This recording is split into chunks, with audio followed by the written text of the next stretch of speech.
Kembali dalam pelajaran kimia. Kita lanjutkan pelajaran yang lalu. Kita masih membahas tentang hukum-hukum dasar kimia dan stereometri. Untuk hukum-hukum dasar kimia dan stereometri ini, kita sudah membahas hukum-hukum dasar kimia dan persamaan reaksi. Dan pada kesempatan ini kita akan membahas konsep mol. Nah, untuk mendasari konsep mol, massa atom relatif dan massa molekul relatif harus kita pelajari. Oke, selanjutnya mari kita simak massa atom relatif atau AR dan massa molekul relatif atau MR.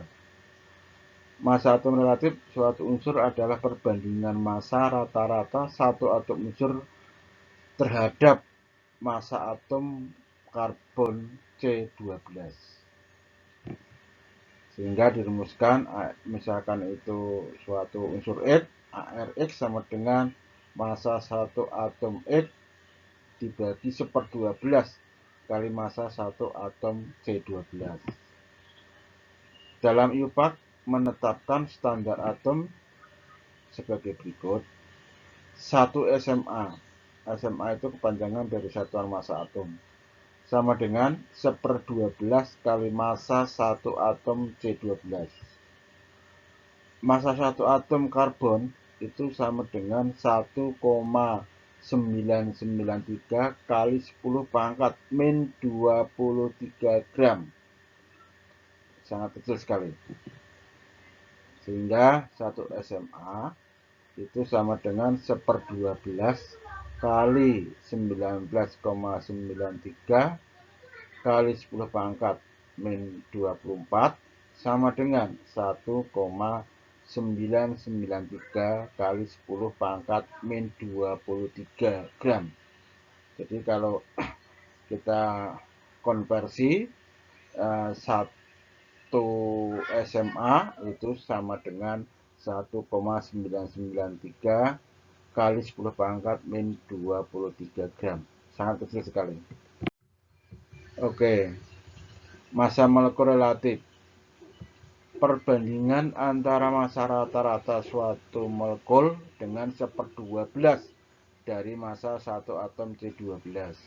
MR dirumuskan massa rata-rata satu molekul dibagi 1/12 kali massa satu atom C12.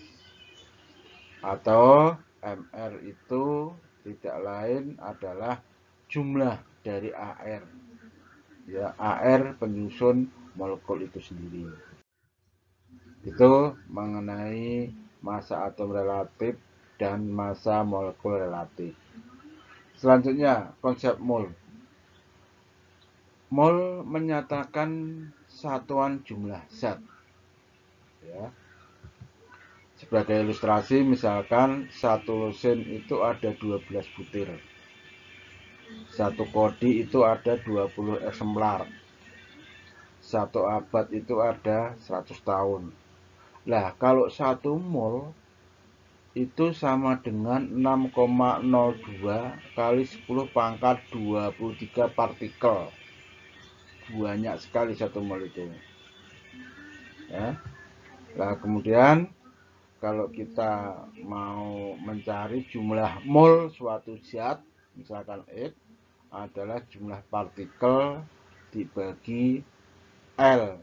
Ya. L itu adalah bilangan Avogadro yang besarnya 6,02 kali 10 pangkat 23 partikel per molnya. Nah, untuk bilangan Avogadro ini ada yang melambangkan L, ada yang melambangkan N, ya. Jadi bisa N, bisa L, nanti dilihat aja, tergantung ya kayak itu. Kemudian konsep mol yang tadi menyatakan jumlah zat, ini kalau kita gambarkan, ini namanya jembatan mol ya, jembatan mol. Dari mol itu kita bisa mencari jumlah partikel. Dari mol kita juga bisa mencari jumlah massa, apakah itu massa atom, apakah itu massa molekul. jumlah mol kita juga bisa mencari volume untuk gas, ya. Dan jumlah mol kita juga bisa mencari konsentrasi atau molaritas dari suatu larutan. Jadi semuanya bisa kita hubungkan lewat mol. Ya, jadi diketahui massa mau mencari partikel ke mol dulu. Dari massa mau nyari gas di ke mol dulu dan sebaliknya. Ya, dan sebaliknya. Oke. Hubungan mol dengan jumlah partikel. Jadi jumlah partikel itu dirumuskan N kali L, di mana N adalah mol dan L adalah bilangan Avogadro. Ya, yang tadi yang besarnya 6,02 kali 10 pangkat 23. Jadi 1 mol itu kalau dihitung banyak partikelnya adalah 6,02 kali 10 pangkat 23. Nah, angka 6,02 kali 10 pangkat 23 ini dinamakan bilangan Avogadro, di mana lambangnya tadi bisa L, ada juga yang melambangkan dengan M. Ya, artinya dalam 1 mol zat apa saja itu terdapat 6,02 kali 10 pangkat 23 partikel. Nah, partikel itu sendiri ada atom, ada molekul, ada ion. Ya, jadi jangan salah. Kalau atom ya atom, molekul ya molekul, ion ya ion. Kalau tidak mau menyebutkan atom, molekul atau ion, partikel saja. Ya, itu. Misalkan 1 mol Cu, ya banyaknya bilangan Avogadro atom Cu. 1 mol H2O, ya banyaknya bilangan Avogadro molekul, karena air itu molekul H2O. 1 mol Cl- ya sama dengan 6,02 kali 10 pangkat 23 ion Cl. Nah, jadi apakah atom, apakah molekul, apakah ion, itu satuannya nanti juga harus sesuai, ya kan. Nah, kemudian ketiga-tiganya bisa juga kita sebutkan partikel juga bisa. Ya, oke. Kemudian hubungan mol dengan massa. Hubungan mol dengan massa. Meski jumlah molnya sama, tetapi massanya tentu berbeda tergantung pada jenisnya. Ya, sebagai contoh misalkan 1 lusin telur ayam dengan 1 lusin telur puyuh, massanya pasti tidak sama. Begitu juga atom atau molekul. Beda atom, beda molekul, massanya pasti juga berbeda. Sehingga kita mengenal apa yang dinamakan dengan massa molar, yaitu massa yang dimiliki oleh 1 mol zat itu dinamakan dengan massa molar. Ya, massa molar. Di mana untuk partikel yang berupa atom, massa molarnya adalah AR, gram per mol. Nah, untuk partikel yang berupa senyawa atau molekul, maka massa molarnya adalah MR, gram per mol. Sehingga kalau kita mau mencari massanya, ya, massa dari suatu partikel, apakah itu atom, apakah molekul, M sama dengan N atau mol kali massa molarnya. Maka di sini kalau itu atom berarti M sama dengan N kali AR. Kalau itu molekul berarti N kali MR. Ya, dimana keterangannya di bawah kayak AR dan MR sudah dijelaskan dari atas tadi. Selanjutnya, hubungan mol dengan volume gas. Volume tiap mol gas disebut volume molar atau Vm, di mana besar volume molar tergantung pada suhu dan tekanan, di mana dirumuskan bahwa volume suatu gas itu adalah jumlah mol kali volume molarnya, di mana keadaan gas ada beberapa keadaan yang harus diketahui. Yang pertama adalah keadaan STP, keadaan standar temperature and pressure, yaitu dikatakan keadaan standar apabila pada suhu 0 derajat dan tekanan 1 atmosfer. Itu disebut keadaan standar. Di mana pada keadaan standar ini volume gas apa saja setiap 1 mol itu volumenya 22,4 liter. Ya. Gas apa saja pada keadaan ini volumenya 22,4 liter. Ini yang harus diingat. Kemudian yang kedua adalah keadaan RTP, room temperature and pressure, pada keadaan suhu kamar. Suhu kamar adalah 25 derajat Celcius, tekanan 1 atmosfer. Pada keadaan ini, volume gas apa saja besarnya adalah 24 liter per mol. Jadi setiap 1 mol itu volumenya 24 liter. Ini pada keadaan suhu kamar, ya, 25 derajat Celcius, tekanan 1 atmosfer. Kemudian yang ketiga adalah keadaan tertentu dengan tekanan dan suhu di luar STP maupun RTP. Volume gas ditentukan dengan persamaan PV sama dengan nRT, di mana V volume dalam liter, N jumlah mol gas, R adalah tetapan gas yang besarnya 0,082 liter atmosfer per mol derajat Kelvin. Kemudian suhu T adalah suhu mutlak, yaitu dalam derajat Kelvin. Berarti kalau Celcius ditambah 273, dan P adalah tekanan atmosfer. Ini keadaan tertentu atau boleh dikatakan dengan rumus umum gas. Ya, rumus umum gas itu adalah PV-nRT, karena rumus ini juga bisa untuk mengukur baik itu pada tekanan 0 derajat atau STP maupun RTM. Asal kamu masukkan di sana nanti ketemunya sama. Itu keadaan yang ketiga. Kemudian yang keempat.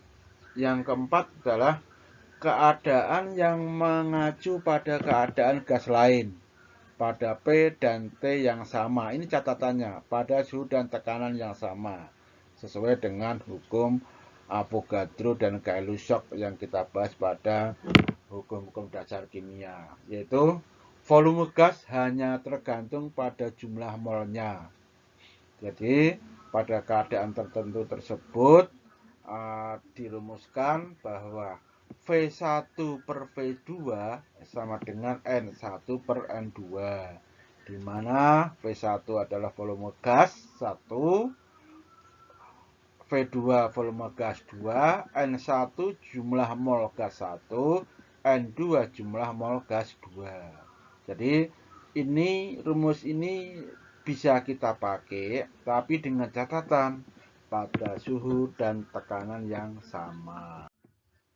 Oke, selanjutnya adalah tadi hubungan mol dengan konsentrasi larutan. Jadi larutan ini nanti terutama di kelas 2 kita akan membahas tentang larutan. Jadi larutan itu ada larutan pekat, ada larutan encer. Nah, untuk menyatakan konsentrasi larutan itu ada beberapa macam satuan. Ada kemolaran yang dilambangkan dengan M besar, kemolaran dilambangkan dengan M kecil, fraksi mol dilambangkan dengan X, bisa persentase massa maupun persen volume. Ini nanti untuk menyatakan konsentrasi suatu larutan bisa menggunakan itu. Nah, kemudian untuk kemolaran, ya, untuk kemolaran atau M besar, ya, jumlah mol zat terlarut dalam tiap larutan adalah M sama dengan N per V. Ya, N sama dengan N per V. Di mana kita tahu bahwa kita jabarkan untuk M massa per mR kali 1/V. Sehingga di sini kita dapatkan satuan M molaritas, N normalitas, dan V adalah volume larutan. Ya kan, oke.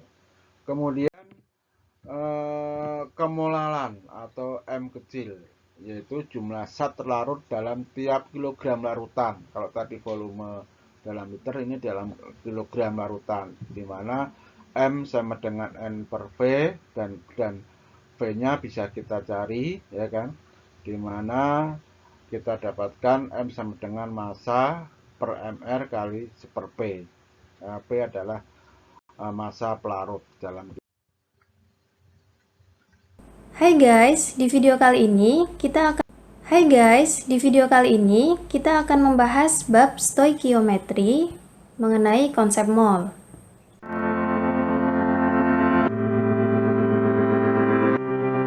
Tahukah kamu, stoikiometri diambil dari bahasa Yunani, yaitu stoicheon artinya zat dan metron artinya pengukuran. Sehingga stoikiometri dapat didefinisikan sebagai cabang ilmu kimia yang mempelajari hubungan kuantitatif yang ada antara pereaksi atau reaktan dan produk atau hasil reaksi dalam suatu reaksi kimia.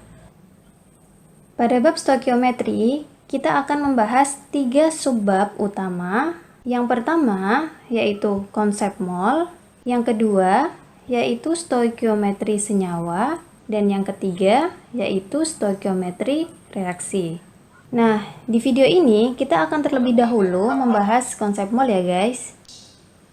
Teman-teman sudah tahu kan bahwa kadar zat memiliki satuan baku atau satuan internasional yaitu mol. Di subbab konsep mol, kita akan mempelajari hubungan mol dengan massa, molaritas, jumlah partikel, dan volume gas, di mana masing-masing saling berkaitan satu sama lain ya guys. Yang pertama, kita akan mempelajari hubungan antara mol dengan massa. Mol dengan massa berkaitan dengan AR atau MR. Nah, kalian masih ingat dengan AR atau MR kan? Bila kalian masih belum paham, kalian bisa cek video sebelumnya tentang AR atau MR, atau kalian juga bisa klik link di atas. Oke. Kita tahu bahwa massa zat berbeda-beda dan sangat kecil nilainya, sehingga kita menggunakan mol untuk mempermudah perhitungan atau pengukuran zat. Oke, sekarang jika di soal diketahui mol dan kita mau mencari massa, maka molnya dikali dengan AR atau MR.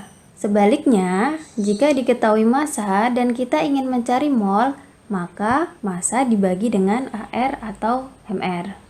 Supaya kalian lebih mudah memahami, mari kita lihat contoh soalnya ya. Hitunglah mol dari 4,4 gram CO2 jika diketahui ARC sama dengan 12 dan ARO sama dengan 16. Dari sini, kita tulis terlebih dahulu yang diketahui dalam soal. Massa CO2 diketahui 4,4 gram. Lalu diketahui ada ARC dan ada ARO. Karena di sini CO2 merupakan senyawa, berarti kita harus mencari MR dari CO2, di mana untuk mencari MR CO2 itu adalah total AR dari C ditambah dengan ARO. Karena di sini ada 2 oksigen, berarti dikalikan dengan 2 ya guys. Lalu kita masukkan nilainya, ARC diketahui 12 dan ARO diketahui 16, dikalikan dengan 2. Hasilnya sama dengan 44. Kemudian yang ditanyakan di dalam soal yaitu adalah mol atau simbolnya N. Nah, dari sini kita bisa mengetahui hubungan antara mol dengan massa. Oke, di mana N sama dengan massa dibagi dengan MR. Kemudian kita bisa masukkan angka-angkanya. M di sini adalah massa dari CO2 sebesar 4,4 gram. dibagi dengan MR dari CO2 yang sudah kita hitung tadi sebesar 44. Sehingga diperoleh hasilnya sebesar 0,1 mol. Oke guys, cukup jelas ya. Kalau sudah, kita lanjut ke materi berikutnya. Yang kedua, kita akan mempelajari hubungan mol dengan molaritas. Mol dengan molaritas itu berkaitan dengan volume larutan. Molaritas sendiri merupakan satuan konsentrasi zat yang menyatakan banyaknya mol zat terlarut di setiap liter volume larutannya. Nah, ingat ya guys, yang dipakai adalah volume larutan, bukan volume pelarut. Coba kita ingat-ingat kembali pengertian dari larutan. Larutan merupakan campuran homogen antara zat terlarut dan zat pelarut. Nah, tolong diingat ya guys, jika ke dalam pelarut, misalnya air, ditambahkan atau dilarutkan suatu zat berbentuk padatan atau gas atau zat cair dalam bentuk tetesan, maka volume larutannya dianggap sama dengan volume pelarut. Jika dalam soal diketahui mol dan kita ingin mencari molaritas, maka molnya dibagi dengan volume larutan. Sebaliknya, jika kita ingin mencari mol dan yang diketahui molaritas, maka dikali dengan volume larutan. Untuk lebih paham, mari kita lihat contoh soalnya ya. Hitunglah kemolaran larutan NaOH sebanyak 0,1 mol yang dilarutkan ke dalam air sehingga volumenya menjadi 150 ml. Oke, berarti dalam soal kita bisa mengetahui yang pertama yaitu mol dari NaOH sebesar 0,1 mol. Kemudian yang kedua diketahui volumenya sebesar 150 ml. Untuk satuannya kita ubah ke liter ya guys. Berarti 150 dibagi 1000, hasilnya 0,15 liter. Nah, kemudian yang ditanyakan di dalam soal yaitu kemolaran atau M besar untuk simbol molaritas. Oke, berarti kita bisa mengetahui nih hubungan antara molaritas dengan mol, di mana molaritas sama dengan mol dibagi dengan volume. Oke, kita bisa memasukkan angkanya untuk mol yaitu 0,1 mol dan untuk volume yaitu 0,15 liter, sehingga diperoleh hasil akhirnya sebesar 0,67 molar. Nah, cukup mudah dipahami ya guys penjelasannya. Kalau sudah, kita lanjut ke materi berikutnya. Yang ketiga, kita akan mempelajari hubungan antara mol dengan jumlah partikel. Nah, dalam setiap massa zat terkandung banyak partikel zat tersebut. Avogadro menyebutkan bahwa setiap 1 mol suatu zat memiliki kandungan 6,02 dikali 10 pangkat 23 partikel zat tersebut. Jadi Na ini menunjukkan bilangan Avogadro yang bernilai 6,02 dikali 10 pangkat 23. Oke. Jika dalam soal diketahui mol dan kita mau mencari jumlah partikel, maka molnya dikali dengan bilangan Avogadro. Sebaliknya, jika kita ingin mencari mol dan diketahui jumlah partikel, maka dibagi dengan bilangan Avogadro-nya. Supaya kalian lebih paham, mari kita lihat contoh soalnya ya. Pada soal, hitunglah mol dari 3,01 dikali 10 pangkat 23 molekul N2. Dari soal kita bisa mengetahui jumlah molekul dari N2 sebesar 3,01 dikali 10 pangkat 23. Lalu yang ditanyakan di dalam soal yaitu molnya. Nah, dari yang ditanyakan di dalam soal, kita bisa mengetahui hubungan antara mol dengan jumlah molekul, di mana N atau mol sama dengan jumlah molekul dibagi dengan Na. Untuk nilai Na sebesar 6,02 dikali 10 pangkat 23. Lalu, kita bisa memasukkan nilai-nilai yang diketahui di dalam soal, untuk jumlah molekul sebesar 3,01 dikali 10 pangkat 23, dan untuk Na-nya 6,02 dikali 10 pangkat 23. Sehingga kita bisa mengeliminasi untuk pangkatnya dan diperoleh hasil akhirnya yaitu 0,5 mol. Oke guys, mudah dipahami ya penjelasannya. Kalau sudah, kita lanjut ke materi berikutnya. Yang keempat, kita akan mempelajari hubungan antara mol dengan volume gas, di mana berkaitan dengan volume molar. Volume molar merupakan volume dari 1 mol gas yang diukur pada kondisi tertentu, di mana terdapat dua keadaan ya guys. Keadaan yang pertama yaitu STP, di mana suhunya 0 derajat Celcius dan tekanannya 1 atmosfer. Nilai volume molar pada keadaan STP sama dengan 22,4 liter per mol. Lalu untuk keadaan yang kedua yaitu RTP, diukur pada suhu 25 derajat Celcius dan tekanannya 1 atm. Untuk nilai volume molarnya yaitu 24 liter per mol. Jika dalam soal diketahui mol dan kita ingin mencari volume gas, maka molnya dikali dengan volume molar. Sebaliknya, jika kita ingin mencari mol dan diketahui volume gas, maka volume gasnya dibagi dengan volume molar. Selain dari keadaan STP dan RTP tadi, volume gas juga dapat dicari dengan rumus pada keadaan berikut. Yang pertama, pada keadaan tekanan dan suhu tertentu, maka berlaku persamaan gas ideal. P dikali V sama dengan N dikali R dikali dengan T, di mana P merupakan tekanan, satuannya bisa atm atau atmosfer, bisa PA atau Pascal. Untuk V adalah volume, satuannya jika tekanan yang digunakan adalah atmosfer, maka volumenya liter. Tetapi jika tekanannya yang digunakan Pascal, maka volume yang digunakan adalah meter kubik.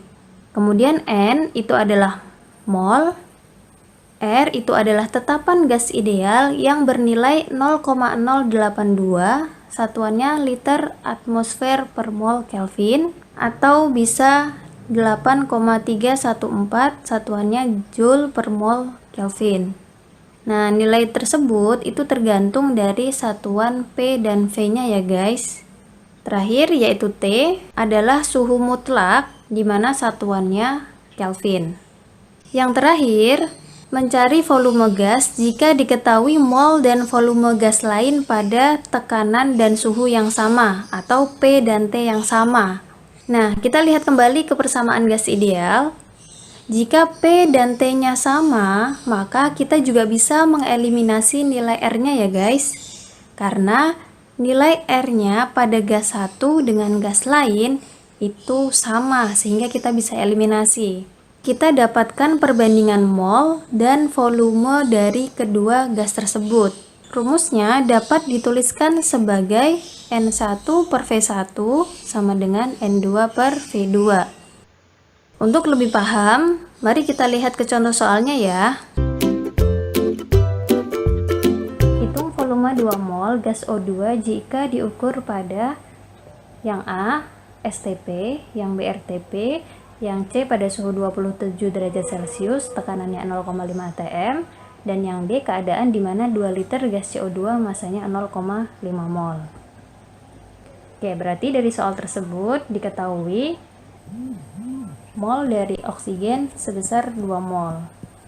Lalu pertanyaannya disuruh mencari volume gas O2 pada keadaan yang A sampai yang D. Yang A terlebih dahulu. STP itu artinya standard temperature and pressure, artinya diukur pada suhu 0 derajat Celcius dan tekanannya 1 atm. Dengan STP yaitu volume sama dengan N dikali 22,4.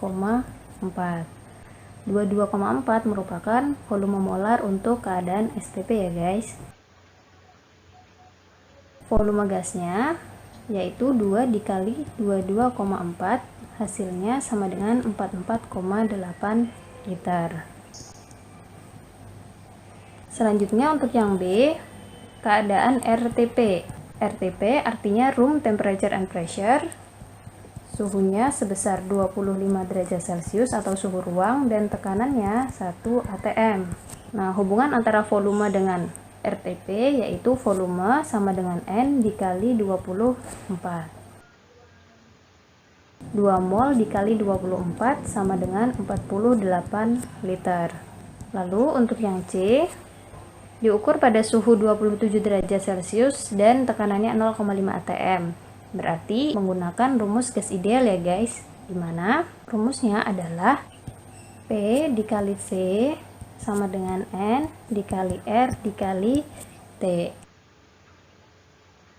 Oke, untuk P atau tekanannya sebesar 0,5, volume yang ditanyakan, N atau molnya sebesar 2, R itu tetapan gas ideal sebesar 0,082, dan T yaitu suhu. Untuk suhu satuannya harus Kelvin ya guys, sehingga 27 derajat Celcius kita ubah ke Kelvin ditambah dengan 273, hasilnya yaitu 300 Kelvin. Oke, kita masukkan nilainya yaitu 300, sehingga diperoleh volumenya sebesar 98,4 liter. Untuk yang D, diukur pada keadaan di mana 2 liter gas CO2 masanya 0,5 mol. Itu artinya gas oksigen tersebut diukur dengan gas lain. Oleh karena itu, kita bisa menggunakan rumus perbandingan 2 gas, di mana diukur pada keadaan P dan T yang sama ya guys. Rumusnya N1 per N2 sama dengan V1 per V2, atau kalian juga bisa menggunakan rumus N1 per V1 sama dengan N2 per V2. Kita masukkan saja nilainya. Untuk N1 kita anggap sebagai O2 dan N2 sebagai CO2. N1 yaitu 2 mol, N2 yaitu 0,5 mol, V1 nya yang ditanyakan dan V2 nya yaitu 2 liter, sehingga diperoleh volume oksigennya sebesar 8 liter. Oke guys, cukup mudah untuk dipahami ya penjelasannya. Oke guys, jika kalian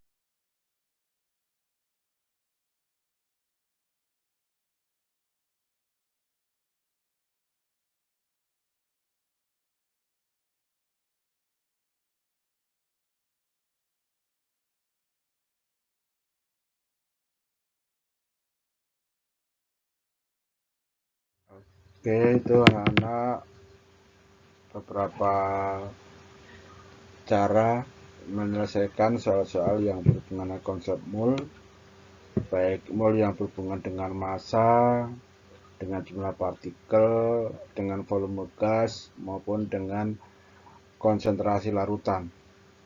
Semoga kalian bisa paham. Selanjutnya, ini adalah soal-soal yang barangkali bisa dikerjakan. Coba nanti kerjakan untuk latihan. Oke, mungkin itu aja dari saya. Semoga kalian paham.